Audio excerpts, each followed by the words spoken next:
Hello my friends, welcome to the 23rd of August 2020, and the reason I say that is because if you are going to watch this the day all this craziness goes live, we need to keep you up to date because yes, hello, my name is Simon Miller, the Border Toller, what an absolute moron I am, and not only are we going to do NXT Takeover 30 ups and downs right now, but later on in the day, we will of course do ups and downs for AEW Dynamite. So if you are a fan of the show, good for you. I appreciate you being here with me. Now look, we got a lot to talk about. We got a lot to get on with. So let's just do it and let's up those NXT Takeover 30 downs. And if you saw Natalia's Instagram, Natalia seemed to think that NXT was 30 years old.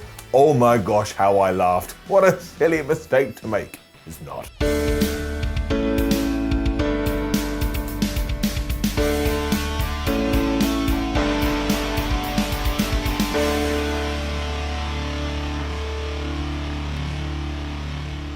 So here is a rarity. The intro for NXT TakeOver 30 is going to get an up. Why? Well, I'm just going to level with it. It's because they were using Moth into Flame by Metallica, and I am such a fan, or such a mark, for those four dudes, I couldn't help it. I got so pumped up, I had goosebumps on my arm, I just wanted to jump into the screen and start fighting like it was some kind of crappy plot from a crappy Hollywood movie. I mean, I don't know how you'd sell that. The voiceover guy would be like, some bald guy from YouTube that no one's ever heard of jumps into a screen and becomes a wrestler. But yeah, look, the truth is the truth. I bleed Metallica sometimes. It's power of music. That's why it gets it up. And talking of ups, the match that began proceedings was Timothy Thatcher versus Finn Balor. And as per usual, my big question is, do these guys know that wrestling isn't real?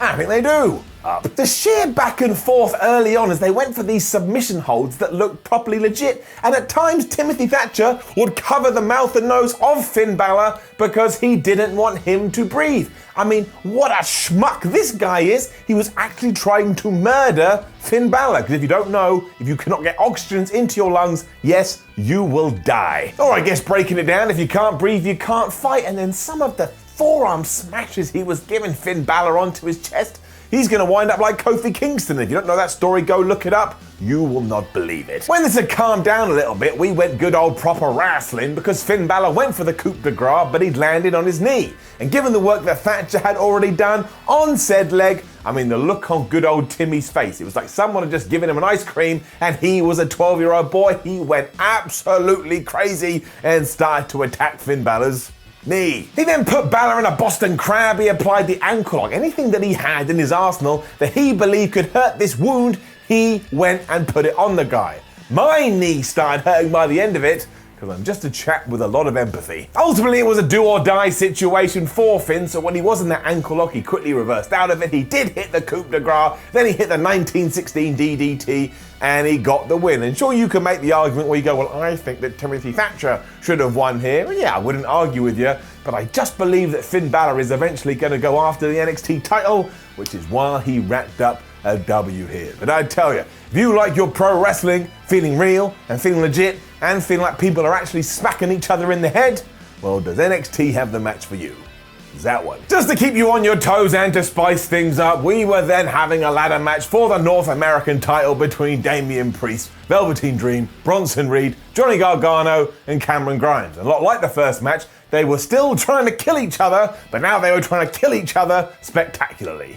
I was worn out, but up. I mean, this was just a car crash, and in fact, there's probably been car crashes that had less impact than this, and what a terrible thing that is to say on my end. But we had splits across ladders like this springboard kick that tripped Velveteen Dream and stopped him climbing up the thing. Cameron Grimes was just doing Spanish flies onto the floor, and when Bronson Reed saw that everybody was on the outside, he just dove at them. And I know suicide dives are kind of long in the tooth at this point, but he is a monster, and he threw himself out there like, I couldn't give two hoots. Well, I tell you, people that do give hoots, your parents, they're probably terrified. It's just pain. It was pain everywhere, and I suppose the angle that we do have to focus on is when Candice LeRae came out, because I guess she was just so worried about her husband. Yeah, right, wasn't worried, just wanted to cause nuisance. Because not only did she stop Cameron Grimes from climbing the thing, but then as she was holding husband Johnny's hand, she ran up the top rope and gave him a Hurricane Rana from the outside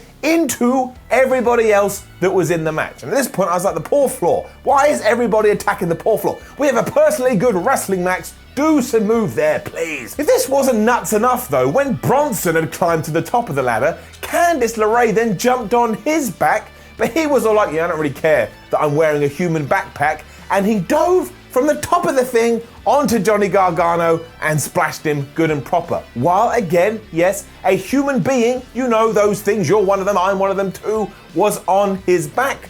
Who the hell came up with that? I bet it's going to be gift for 72 years. Damian Priest then fancied some of this, so he was choke slamming Reed off the top of the ladder, and then Grimes and Johnny Gargano just went absolutely nuts, and they were doing sunset powerbomb things from one ladder through another ladder, and I don't know how anybody in this thing still has a back. Your back is really important. Look, I can do this because I have knees and a back. Here, they don't have no back. I mean, again, these are human beings, folks. I know I sound like JR. I just said they're human beings. How do you teach someone to fall off a ladder? But that's kind of how I felt here. No, it wasn't the most ridiculous or nonsense one we'd seen, but it was still pretty damn nuts. Felt like I needed to watch some Care Bears after this just to balance it out, and by the time Velveteen Dream was being thrown off a ladder into two tables that were in the crowd, I was, as they say, spent. I went and laid down for a bit and just slept.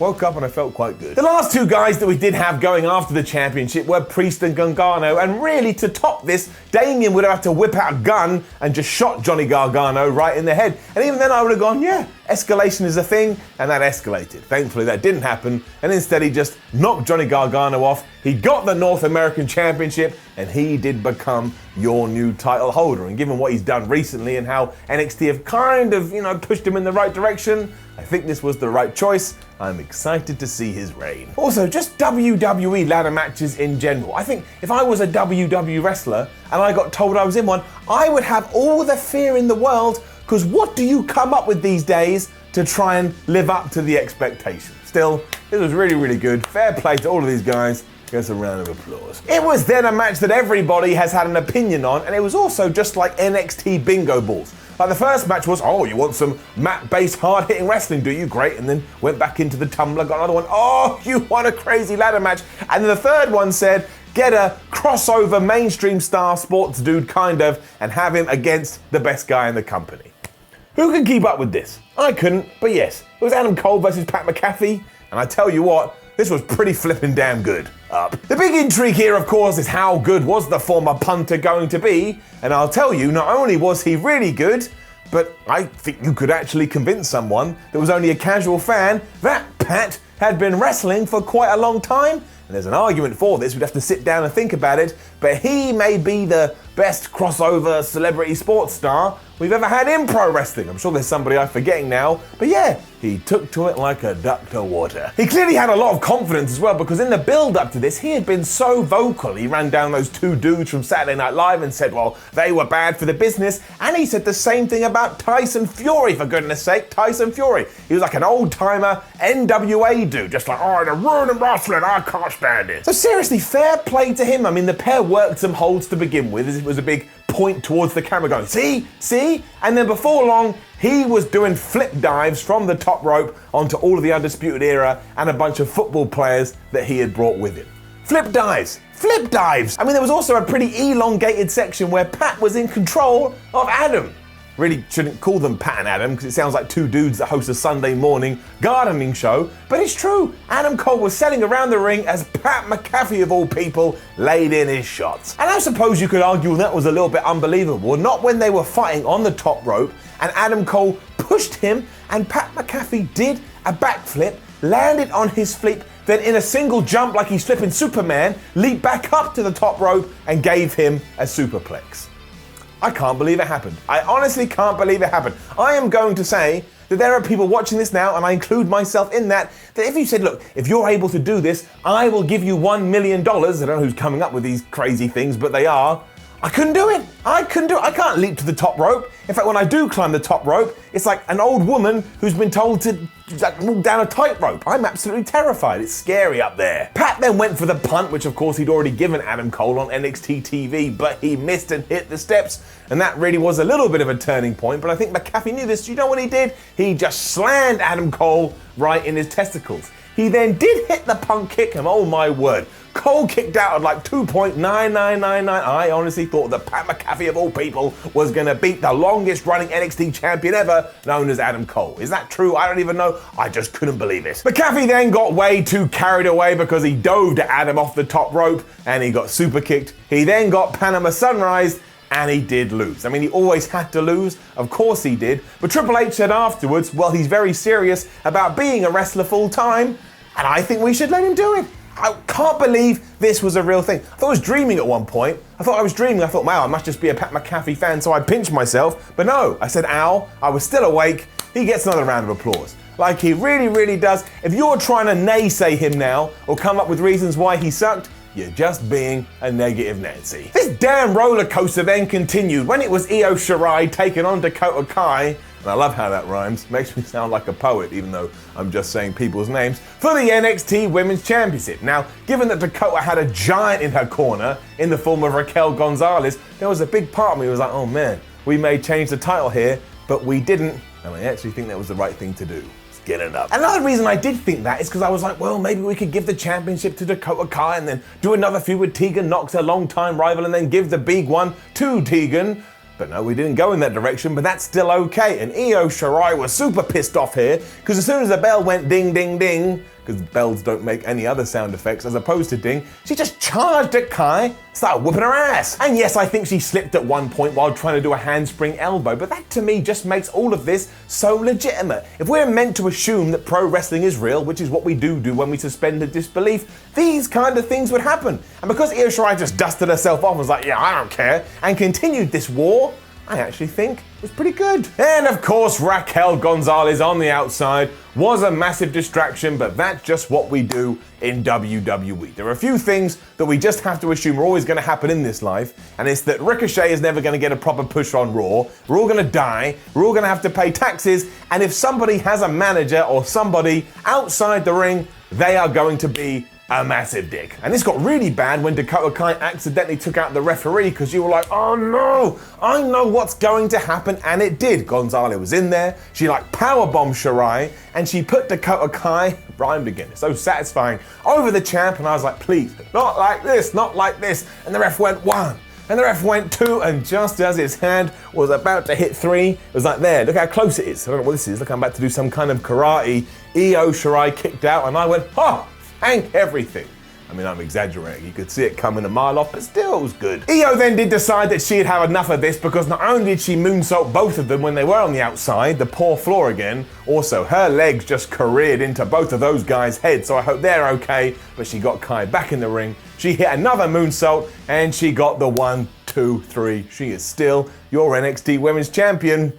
But we are not done. Because Gonzalez had failed so miserably here, I think she needed to try to balance things out, so she got back in the ring and she started to beat up Io Shirai before she was saved by none other than Rhea Ripley, and of course that makes sense with the story. Those two then stared down for honestly around about 22 years. I think I got married and had children in the time they looked at each other, and because Raquel is a big person, but also the heel, she backed away slowly as again they continued to stare at each other before Rhea Ripley went up the aisle, turned around and stared at Io Shirai because she wants that championship. And that's good, we need to do that with Rhea given everything that did happen, and maybe she'll win it back, unless of course Charlotte Flair turns back into NXT. Remember all of that? Oh yeah, watch the story. Well, the story was, Charlotte's better than everyone else, realised it, and flubbed off. Still irks me just a little bit.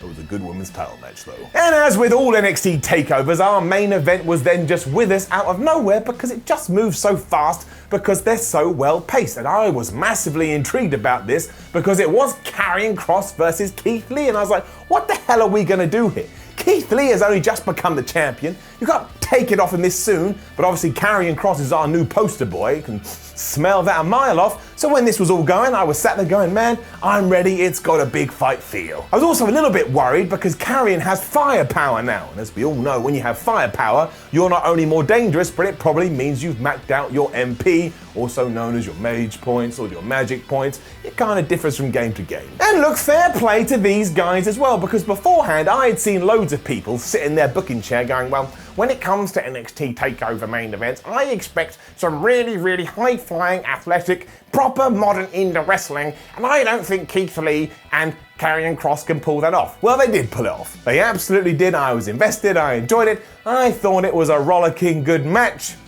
But I can't tell a lie, stretch myself out here, I just think we have gone in the wrong direction, and I think we needed to come up with a creative finish that we didn't. Let's do this. Now, first and foremost, Kross was really smart here with his offense, because even though he was going against the giant that is Keith Lee, I totally believe this, and a lot of that is on Keith, because he was bumping around for Kross here like he weighed 100 pounds when he actually weighs like 350. I mean, come on, look at the guy. He looks intimidating. They had a pretty damn good back and forth here too, although I will say that I feel like Kross kind of just put a beating on Keith, and when they did get to the second rope, and he gave him a kind of suplex thing and dumped him on his head, yes, that's right, Keith Lee, who 5 weeks ago, whenever it was, had been both the NXT champion and the North American champion, got pinned. 1, 2, 3 again. He lost. Karrion Kross is your new guy. But I tell you, I gotta do it, and I'm gonna explain myself, is getting it down. And that's just because of the disappointment that I have in my heart, because how stupid does Keith Lee look now? Because a few weeks ago, he gave up his North American title. He gave it up. Didn't want to do it anymore. He's like, no, I'm going to push it out there and focus on that. And he shouldn't have done it, because now he's lost that title too. And I just don't understand it. Because not only are we coming off a 400-day reign by Adam Cole or whatever it was, who has been heel, well, now we've just given it to another heel, and our cool babyface that I'm pretty sure everybody loves was treated as a transitional guy, and I just think it's a mistake. I'm just being honest. Also, the match did suffer a little bit because, as it turns out, Karrion Kross suffered a legit shoulder injury halfway through, and that explains why it did fall off the rails. So yeah, when you push all of that together, it just felt a little bit, well, it didn't work. It didn't click, and I couldn't get over the disappointment by the end. And it wasn't a disappointment that one of my favorite wrestlers lost the title within storyline. It was like, why have we done a dirty on Keith Lee and given him 2 championships and then stolen them away? And the true answer is ratings. That's what it was. It was ratings. We did the Great American Bash stuff. We needed a big ending. That made sense. Big ending, well, it ties in, doesn't it?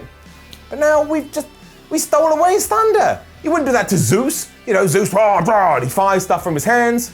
You shouldn't have done it to Keith Lee, but we did. I felt like my girlfriend had broken up with me when this was done. That's how upset I was. And look, fair play once again to NXT. They try and build stars, so they give them proper wins. Be nice if we did that with someone like Big E, wouldn't it? Big E was surprise roll-upping Sheamus on SmackDown, which was no good, but there's a time and a place.